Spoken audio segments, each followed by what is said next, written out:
Wow. It's been a wild weekend and a very enlightening beginning of the week. First off,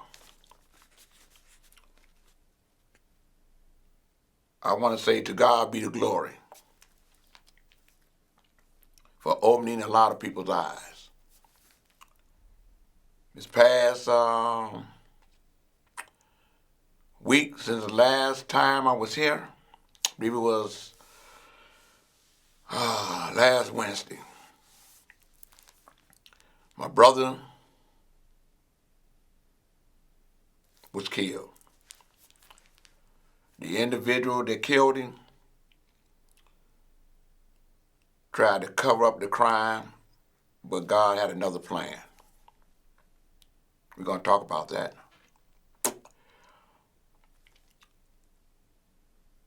Here recently, this Sunday, we see where people trying to, in my eyesight, in my viewpoint, trying to justify the breaking of the law. In my view, is where they're taking away from the importance of the Black Lives Matter message and, for lack of a better phrase, the biracial support to try to eradicate misunderstanding of criminal justice reform.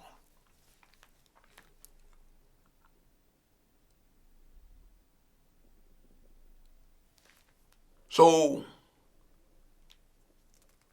I want to first off, I want to say to God be the glory for allowing me to have a wonderful producer of this show. None other than my wife, Terry Marsh Bradley, who is also the chairman of, or Madam Chairman of United in Peace, Inc., which is our non-for-profit organization, been in existence for over 20 years. She's also the producer of this show.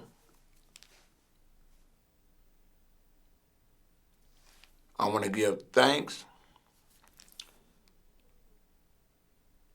to Brother Mari, who's aiding and assisting me to bring this show to you today.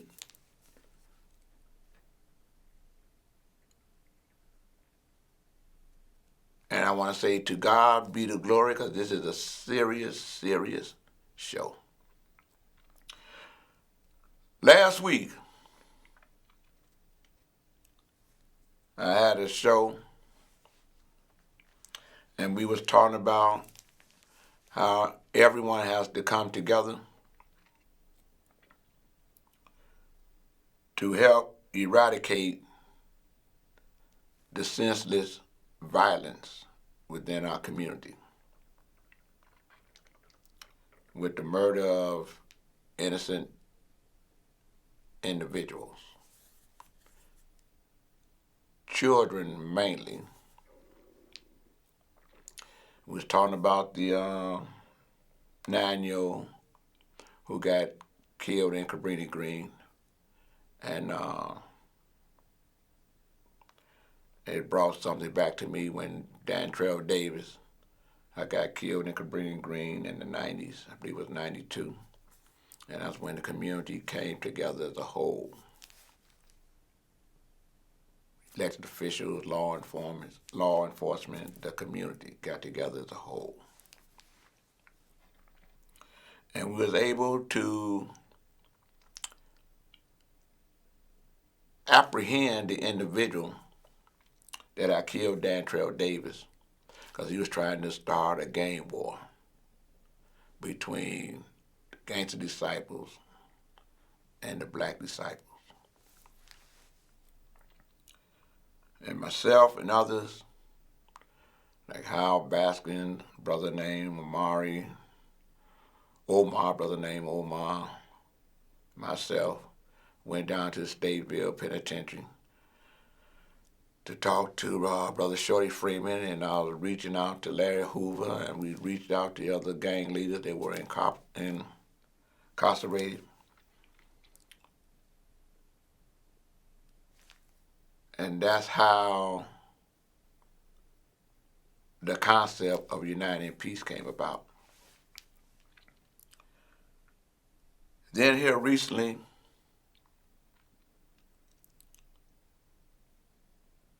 after the shooting, fast forward,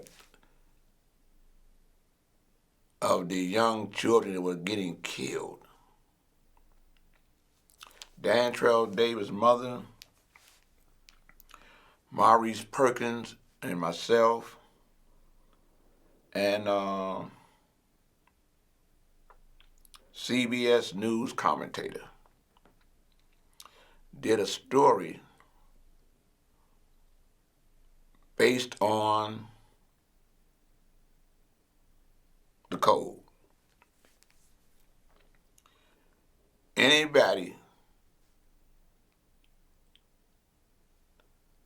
that's responsible for the shooting or the killing of children, women,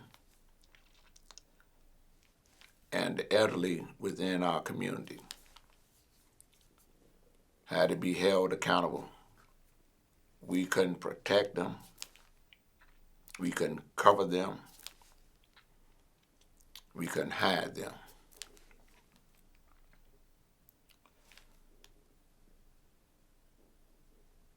An individual had to know that if you pulled that weapon, there was consequences for your actions.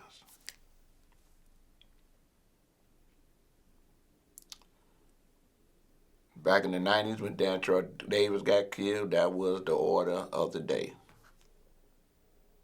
And it was able to stop a gang war and everything else. The guy got apprehended with the support of the community within Cabrini Green. Fast forward, was in Cabrini Green again when the little 9-year-old got killed. The community came together, letting the police department do what they do and the community do what they do. We all were saying the same thing: enough is enough. It was like God was saying, stop.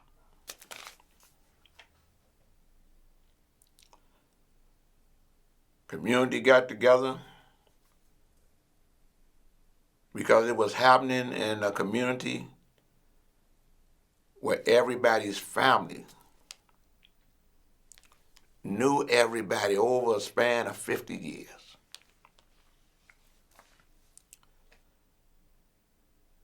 And it became known. I did commercials on 95.1 FM radio.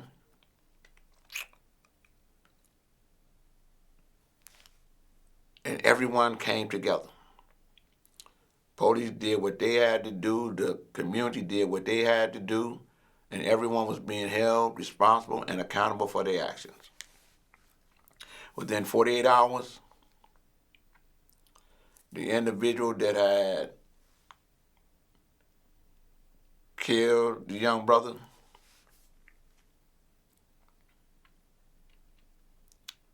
for 8 hours. He was arrested because the community had ostracized him from the community. Everyone accepts responsibility that we can hide an individual or individuals that's senselessly shooting up our community. And innocent people are getting killed.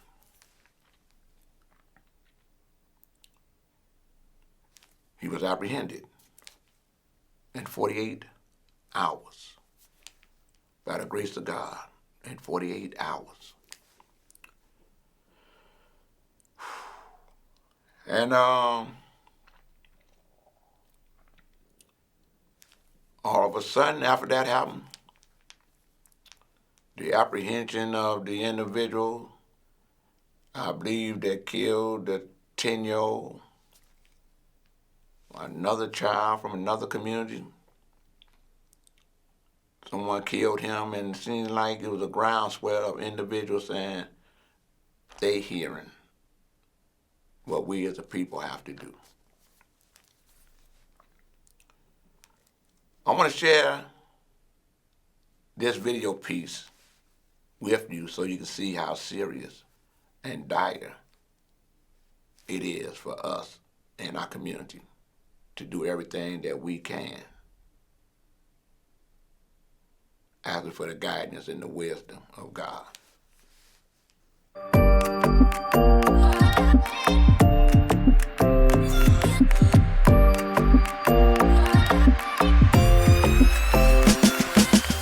If you pick up that gun and you fire that gun,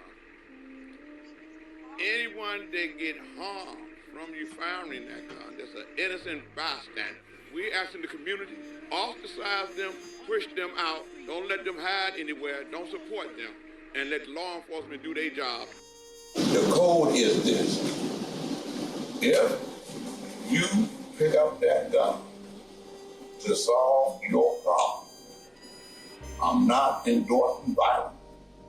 I'm saying you're violating the code if you discharge that weapon and innocent people get shot or killed, especially a child or an elderly person.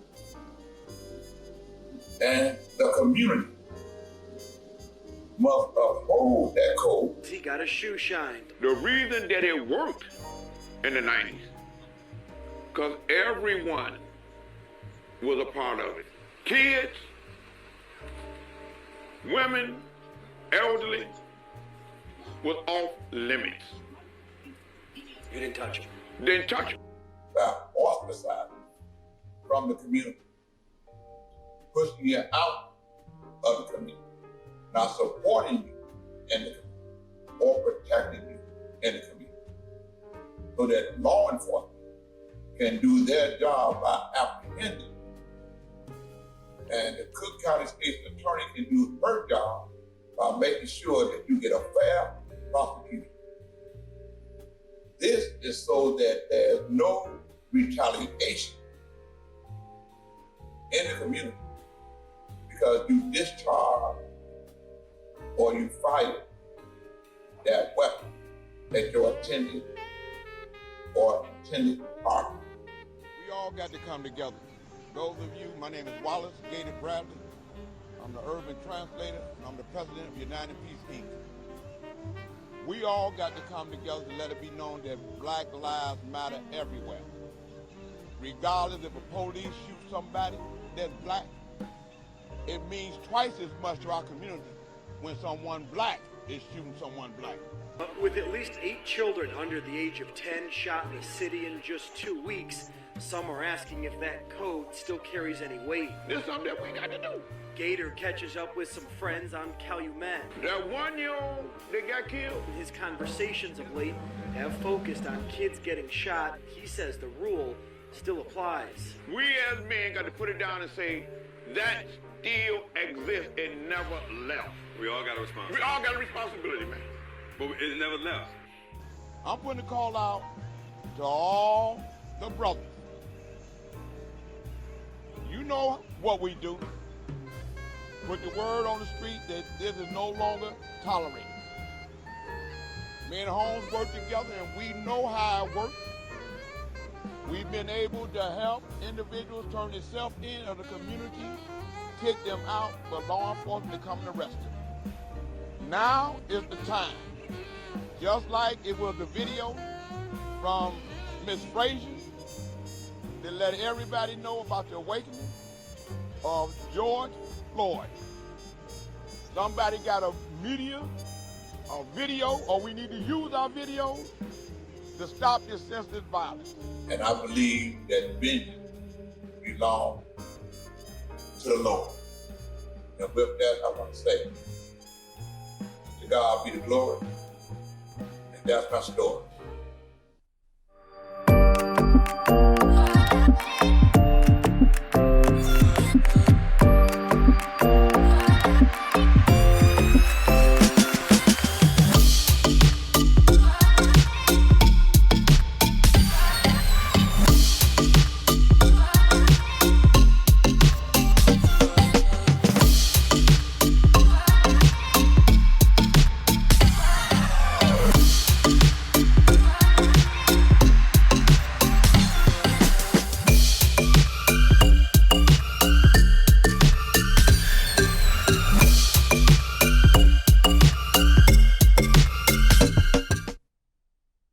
You know,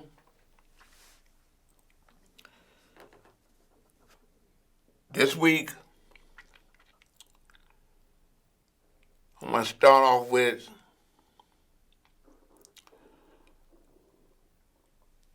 the warning that the Mayor Lightfoot is putting out there. To see how people just ravish the city of Chicago and loot the city of Chicago when there's so much violence that's happening within our city. It takes the attention away from us trying to stop this senseless violence. It take away from the attention of Black Lives Matter. It takes away from the attention where everyone are coming together against racial lines to help eradicate antisocial behavior within our community.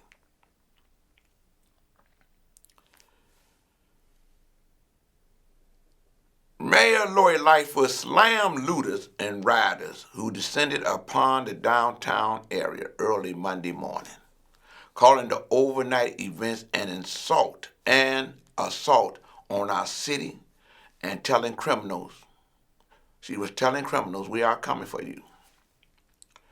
Police said more than 100 people were arrested and at least 13 officers were hurt or harmed. What make this, could you take it up a little bit? No, go up. I want them to hear what Lori Lightfoot had to say. Go up a little bit more. Go up a little bit, hit right there. Hit that, the sign, no. Hit where it says, no, go up. Right there. You see with a little triangle? Hit that right there. We are waking up in shock this morning. In early morning hours of today, dozens of individuals came to our Loop, Mag Mile, River North, and Gold Coast neighborhoods, as well as our commercial district around North and Clybourne. These individuals engaged in what can only be described as brazen and extensive criminal looting and destruction. And to be clear, This had nothing to do with legitimate, protected First Amendment expression. As the superintendent said, we are currently investigating reports that this activity was connected to a shooting and resulting activity that took place in Inglewood yesterday. But regardless, what occurred in our downtown and surrounding communities was abject criminal behavior, pure and simple. And there cannot be any excuse for it, period. This is not legitimate First Amendment protected speech. These were not poor people engaged in petty theft to feed themselves and their families. This was straight up felony criminal conduct.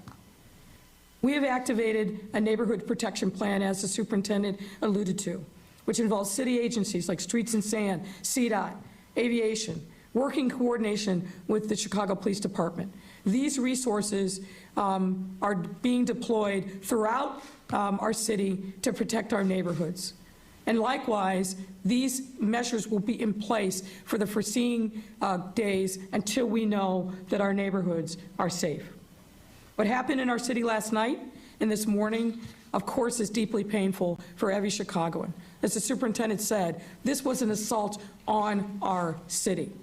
It undermines public safety and breeds a sense of insecurity among our residents. It also undermines our recovery efforts. These same stores that were hit last night were hit previously, not just by the looting, but by closures related to COVID-19.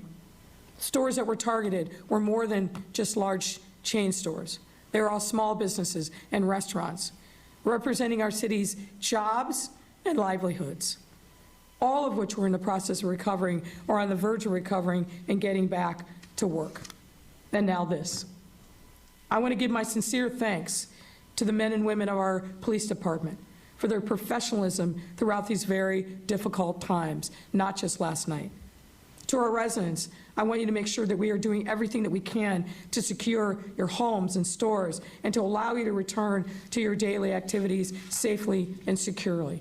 And to our businesses, we will continue our efforts working with you and redoubling our efforts to support you and your efforts to reopen and recover. And to those who engage in this criminal behavior, let's be clear. We are coming for you. We are already at work on finding you, and we intend to hold you accountable for your actions. I don't care. I do not care whatever justification was given for this. There is no justification for criminal behavior ever. You have no right to take and destroy the property of others. Our residents deserve to be safe. Our businesses deserve to understand and enjoy safety and security of their property and in their employees. And our police officers deserve to be able to do their job without having to worry about shots being fired, projectiles being thrown, and being maced. This is not anywhere near acceptable. And I call upon our state's attorney and our courts to make sure that these individuals who are arrested and those to come are held accountable. Put your best people on this. We have made the case. We have the video. We have the officer testimony. These people need to be held accountable and not cycled through the system. And judges that are holding these cases, you need to step up and be responsible. We can't continue to allow this to happen. And as the superintendent said, for people to believe that there is no accountability through our criminal justice system. No one wants to hold people in jail because they are poor. But people who engage in this kind of criminal activity, they need to be held accountable. And we can't do it alone. We need the prosecution and we need the courts to step up and do their part as well. And that is certainly my hope and my expectation. The gains that we have been able to make as a city through all these challenges, the pandemic, the righteous uprising in the wake of the murder of George Floyd, the other things that we have done to demonstrate that Chicago is back and resilient. We've been able to do this because we stood together, shoulder to shoulder, neighborhood to neighborhood, neighbor to neighbor. And we can't abandon that which has served us well over this most difficult time. But part of that means that we have to also step up in a time of challenge like this one and give no shelter to the criminals. You've heard me say this before. The people who are the shooters, as well as the people who are the looters. People in neighborhoods know who these folks are. This is your time to step up and demonstrate your allegiance and your loyalty to this city and report these people who are engaged in criminal activity. We cannot do this without you, and we need every single person with knowledge or information to step up. You can do that anonymously by calling the tip line. But we need people to step up. We are not going to let our city be taken over by criminals and vigilantes, no matter who they are, what they're doing. This is a time for us all to step up, and we will do just that. You know, she's absolutely correct.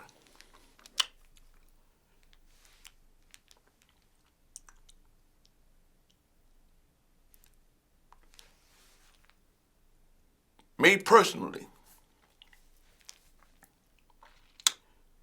I had a brother that's come on from an institution, been locked up more than 8 years.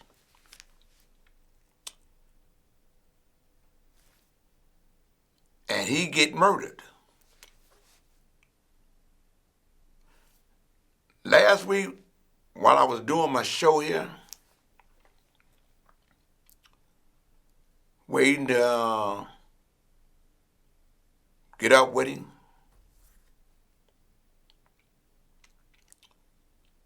setting the plan for Thursday of last week. So me, him, and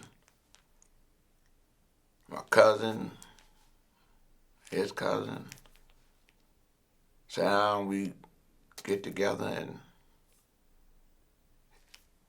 he was through with the criminality in his life. And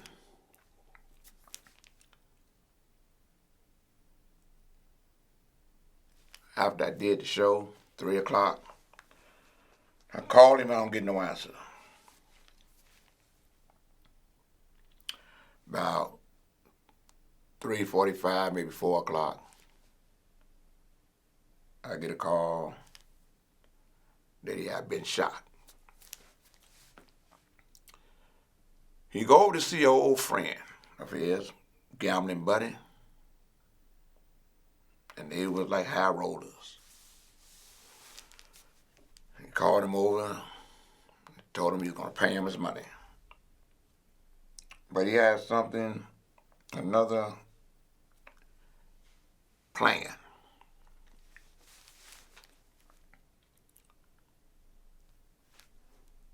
He shoots my brother in his back. And he thought he was dead.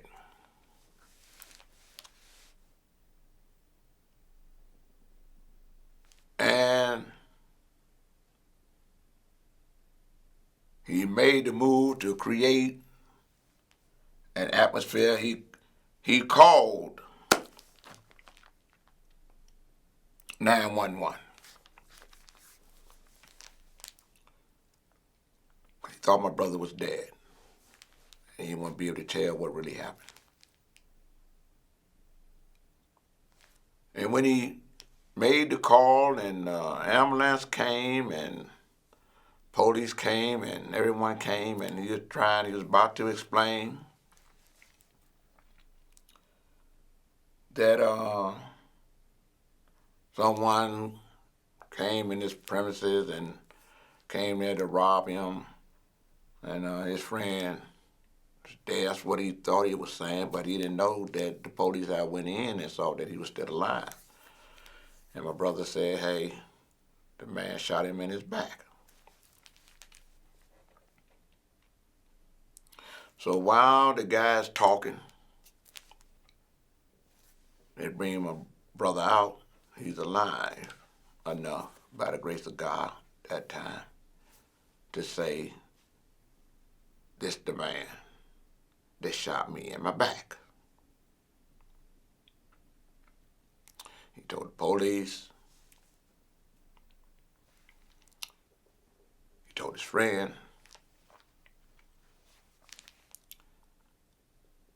and his friend happened to be outside watching the coming and the going of Mr.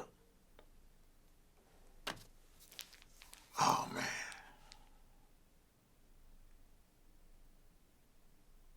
Of this guy's business, auto business. Mr. Dunmore. We all know him. Family, everybody know him, you know what I mean? And her brother's name was James Kelly. You know, and bring it down just a little bit. Yeah, his name was Willie Dunmore. His business was at 7400 block of South Stony Island Avenue.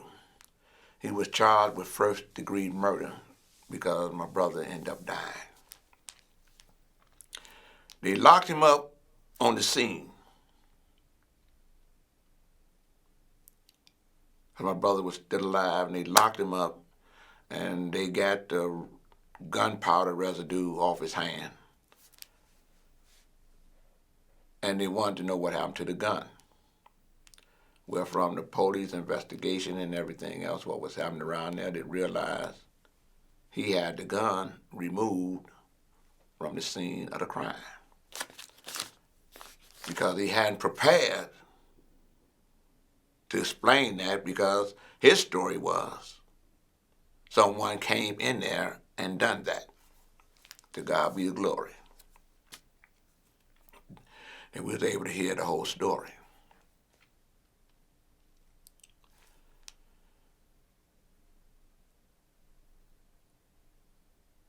Everyone, I want you to hear me clearly.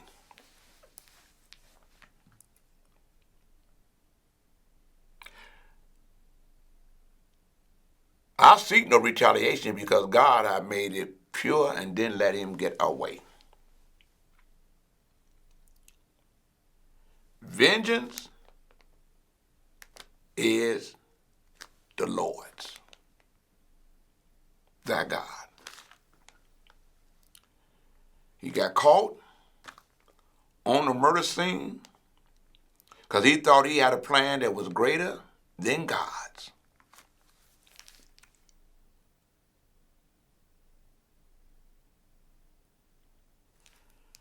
He was arrested, went to court, had a bond hearing. Saturday, this past Saturday. By then, my brother had died, and that's why the charge became murder.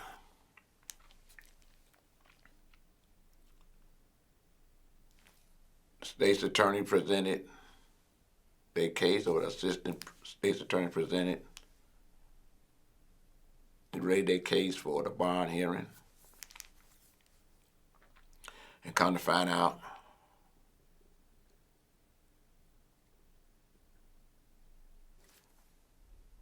his son was there. Evidently, he took the gun off the scene that was used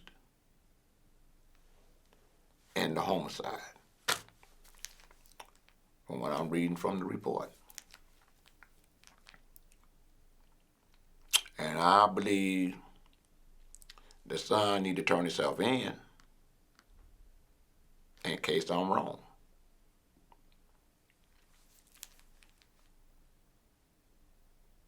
He need to be held accountable if he took that weapon from the scene of the crime. I can speak it, not as no lawyer, but who once was a criminal.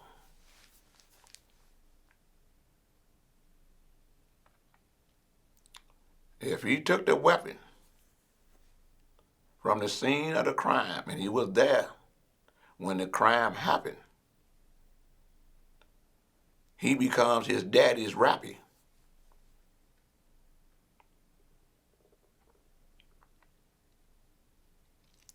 He charged his father.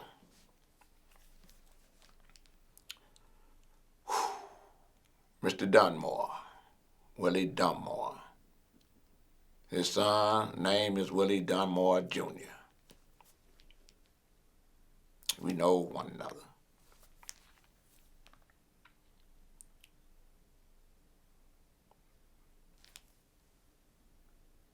And the fact's gonna pan out. Because it turned into becoming a statement from an individual that was harmed, that was a witness to his own murder.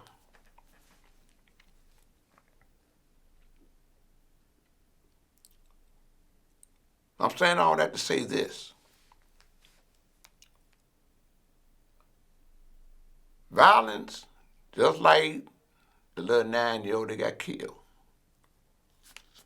over in Cabrini Green, by people that know one another.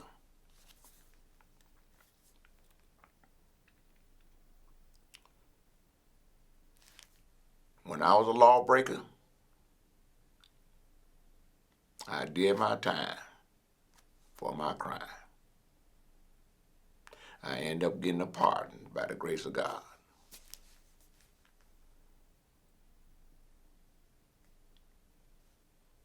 An old gambling debt. Brother has been home for maybe a week. Coming to a world where the world has changed. From a world where if you saw an individual with a mask on, it was immediately alerted to the fact that there may be some criminal activity. To a world that you waiting to see somebody with a mask on because they may be protecting your health because of this COVID-19.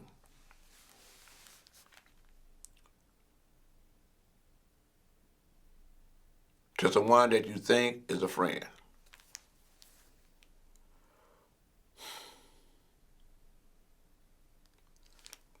I'm saying that this senseless violence affects all of us. That's why we, as a people, within the county of Cook, the city of Chicago, and the state of Illinois,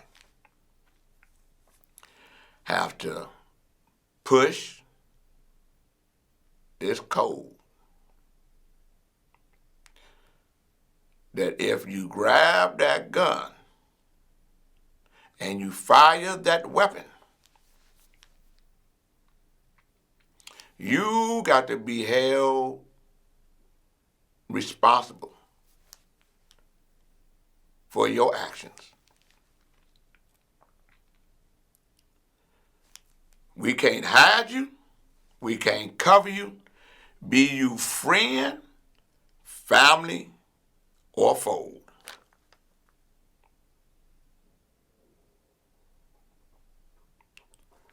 We got to be responsible for getting this in order. The next piece I want to bring up there where it says, this man standing next to the 7th Ward Alderman. That needs, see if I can do this.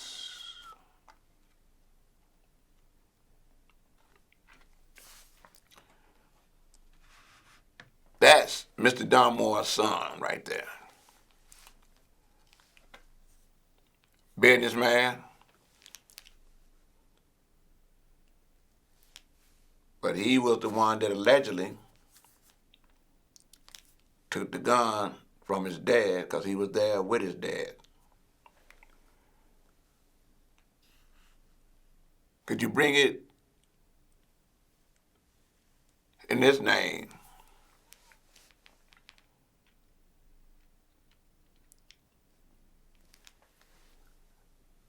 Now, when you go right up to the heading of the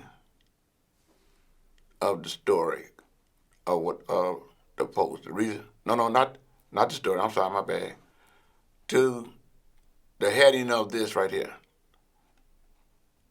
where it says the man standing next to the 7th Ward alderman.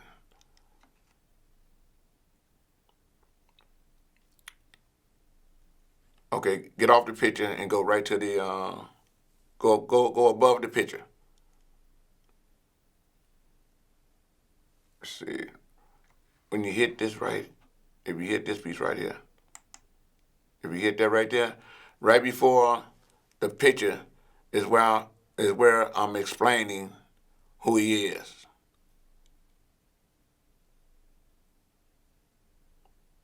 No. Let me see.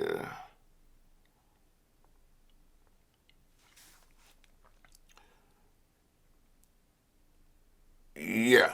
Where it says the suspect has been arrested and was charged with murder at the bond hearing. It was mentioned that his son, this is Willie Dunmore Jr., standing next to the 7th Ward alderman.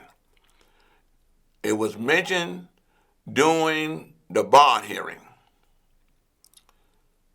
that his son took the gun away from the crime scene.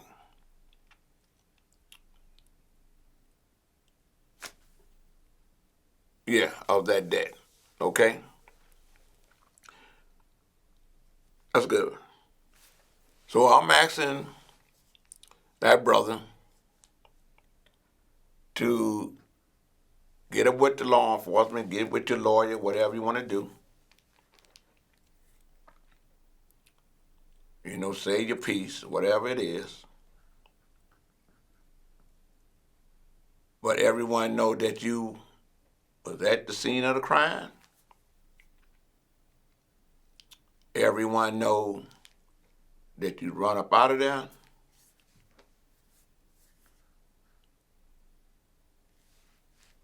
And you know what happened.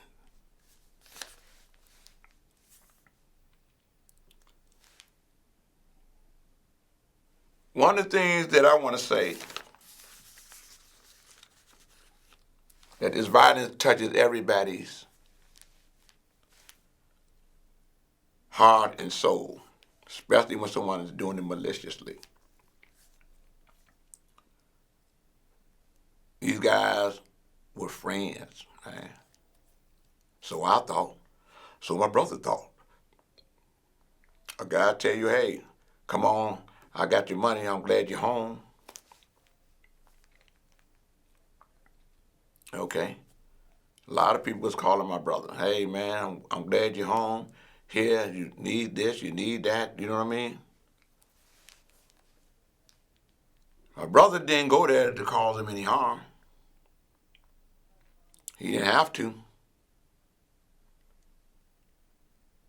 You got people that love him that have went there to ask Mr. Dunmore, hey, could you give Mr. Rooks what you owe him, whatever it is. It wasn't that kind of thing, Gamblers, if they've been playing a long time and gambling with one another, they had that understanding.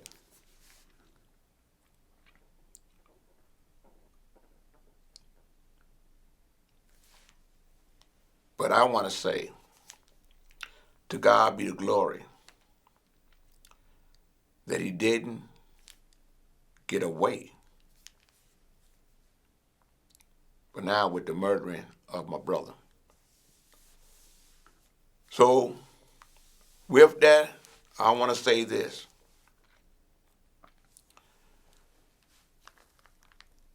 We all as a people have to come together to stop senseless violence within our community. We got to trust a system to bring forth justice.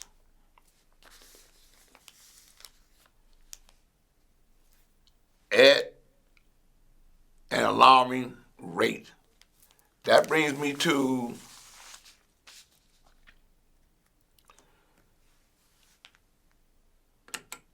this story here, where it says Fox drops cases at a high rate. Well, before Kim Fox became the state's attorney, you had corrupt state's attorneys that was getting confessions from individuals through torture and everything else. They didn't care about an individual having a right to a fair trial. But that's a different story. I see you with that one next week. And I want to say, to God be the glory. That's my story. I want to tell everybody to be prayerful, register, and vote. Don't take this election for granted, or you will be hoodwinked, and you won't be able to even share your pain if you don't get out here and vote for the right man to be the next president that's better than the president that we got now. It's on you. Don't get hoodwinked. Vote, don't choke. And with that, I want to say, to God be the glory, because he makes a way.